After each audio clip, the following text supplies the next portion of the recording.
أيها الإخوة المسلمون، إنها اليوم شهادة، إنها شهادة في بلد الأنبياء، إنها شهادة في مسكن العلماء، إنها رسالة إلى بلد العلم والجهاد. إنني أتحدث اليوم عن أم الدنيا، دعوني اليوم أتحدث عن مصر. من شاهد الأرض وأقطارها والناس أنواعا وأجناسا ولا رأى مصر ولا أهلها فما رأى الدنيا ولا الناس. هي أم البلاد، وهي موطن المجاهدين والعباد، قاهرت قاهرتها الأمم ووصلت بركاتها إلى العرب والعجم. هي بلاد كريمة التربة مؤنسة لذوي الغربة، فكم لمصر وأهلها من فضائل ومزايا، وكم لها من تاريخ في الإسلام وخفايا، منذ أن وطئتها أقدام الأنبياء الطاهرين ومشت عليها أقدام المرسلين المكرمين والصحابة المجاهدين. إذا ذكرت المصريين ذكرت الكعبة والبيت الحرام، فإن عمر رضي الله تعالى عنه أرسل إلى عامله في مصر أن يصنع كسوة للكعبة المشرفة، فصنعت الكسوة من عهد عمر رضي الله تعالى عنه، وظلت كسوة الكعبة تصنع هناك في مصر سنة تلو سنة حتى مرت أكثر من 1000 سنة، وكسوة الكعبة ترسل من مصر إلى مكة، ولم يتوقف ذلك إلا قبل قرابة 100 سنة.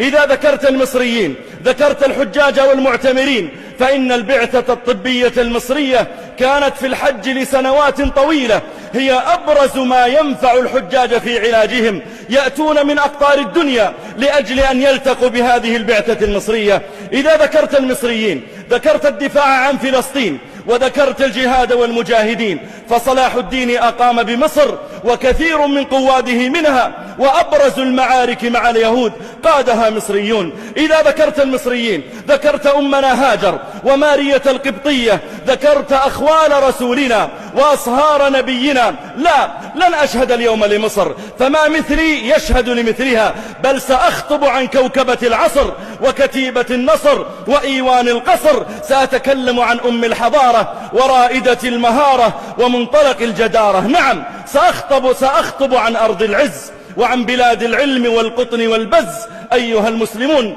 ذكر الله تعالى مصر في القرآن، وبين الله جل وعلا اسمها صريحا في 4 مواضع من كتابه تشريفا لها وتكريما. فقال الله جل وعلا: وقال الذي اشتراه من مصر لامرأته. وقال سبحانه: ادخلوا مصر إن شاء الله آمنين. وقال جل وعلا: وأوحينا إلى موسى وأخيه أن تبوأ لقومكما بمصر بيوتا. وقال جل وعلا قاصا عن الهالك فرعون لما قال: أليس لي ملك مصر. ليس هذا فقط، بل أشار الله تعالى إلى مصر ولم يصرح باسمها في 30 موضع من القرآن، كقوله جل وعلا: ودخل المدينة على حين غفلة من أهلها، يعني مصر. وقوله جل وعلا: وقال الملأ من قوم فرعون أتذر موسى وقومه ليفسدوا في الأرض، يعنون مصر، إلى آخر هذه المواضع. إن مصر أيها المسلمون هي الأرض الطيبة التي قال الله تعالى عنها لما طهرها الله تعالى من فرعون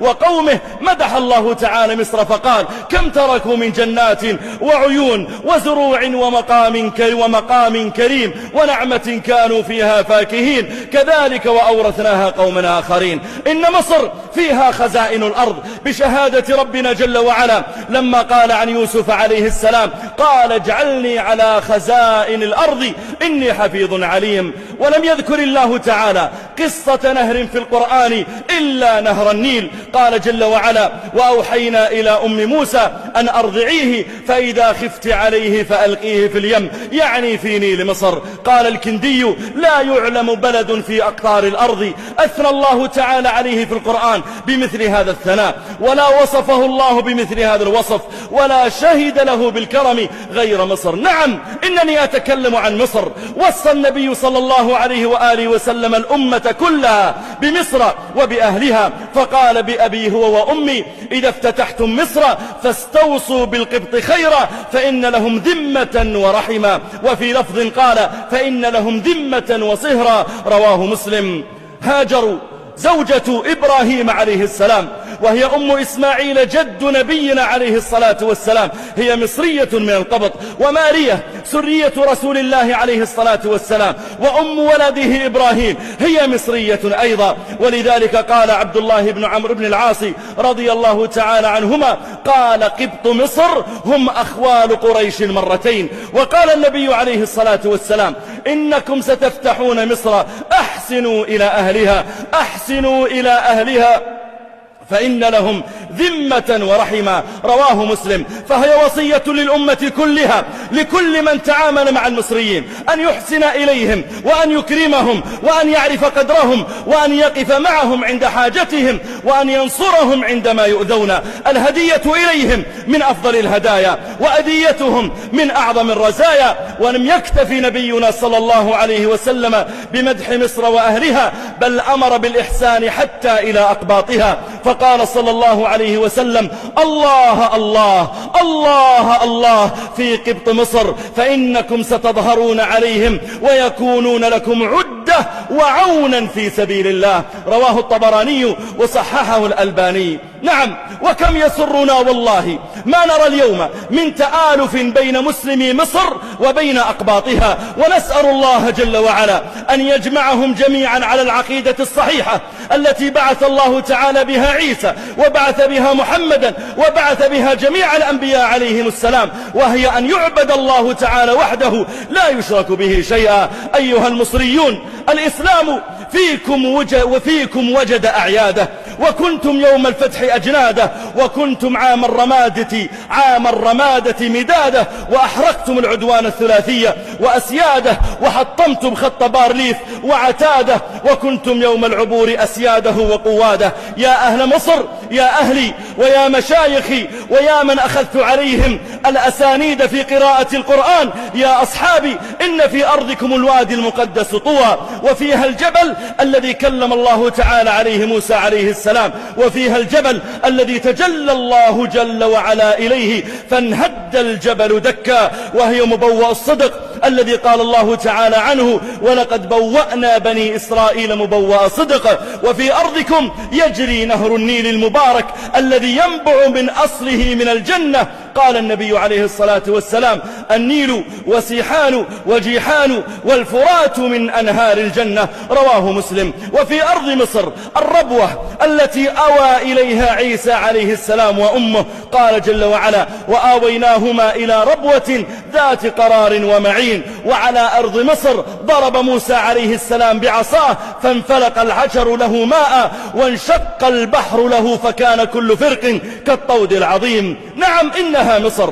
إذا أردت القرآن وتجويده فالتفت إلى مصر. إذا أردت اللغة والفصاحة فإنك تنتهي إلى مصر. إذا أردت الأخلاق الحسنة وحلاوة اللسان وحلاوة التلاوة والقرآن فالتفت لزاما إلى مصر. إننا لا نتحدث عن بلد عادي، إننا نتحدث عن بلد عظيم القدر جليل الجناب. أشار الله تعالى لكبر مصر وأشار لعظم مساحتها فقال جل وعلا فأرسل فرعون في المدائن حاشرين. وهذا يدل على كثرة مدنها ولعظم قدر مصر. منذ القديم افتخر الهالك فرعون أنه يملكها دون غيرها، فقال كما حكى الله جل وعلا عنه أليس لي ملك مصر. قال عمرو بن العاص رحمه الله ورضي عنه قال ولاية مصر جامعة تعدل الخلافة، يعني أن كل بلاد الإسلام في كفة، وإن الذي يلي على مصر يكون أخذ الكفة الأخرى. وقال سعيد بن هلال إن مصر أم البلاد وغوث العباد، إن مصر مصورة في كتب الأوائل وقد مدت إليها سائر المدن يدها تستطعمها، وذلك لأن خيراتها كانت تفيض على تلك البلدان. وقال الجاحظ إن أهل مصر يستغنون بما فيها من خيرات عن كل بلد حتى لو ضرب بينها وبين بلاد الدنيا بسور ما ضرهم. وفي مصر رباط الإسكندرية الذي رابط فيه العلماء والزهاد والعباد والمجاهدون والأبطال والشجعان. قال أبو الزناد صاحب أبي هريرة رضي الله تعالى عنه قال خير سواحلكم رباطا الإسكندرية. وقال سفيان بن عيينة يوما لأحمد بن صالح قال له يا مصري أين تسكن؟ قال الفسطاط. قال فأتي الإسكندرية فإنها كنانة الله التي يجعل فيها خير سهامه. وعند المصريين جامع عمرو بن العاص صاحب رسول الله عليه الصلاة والسلام، وهو أول جامع بني في قارة أفريقيا.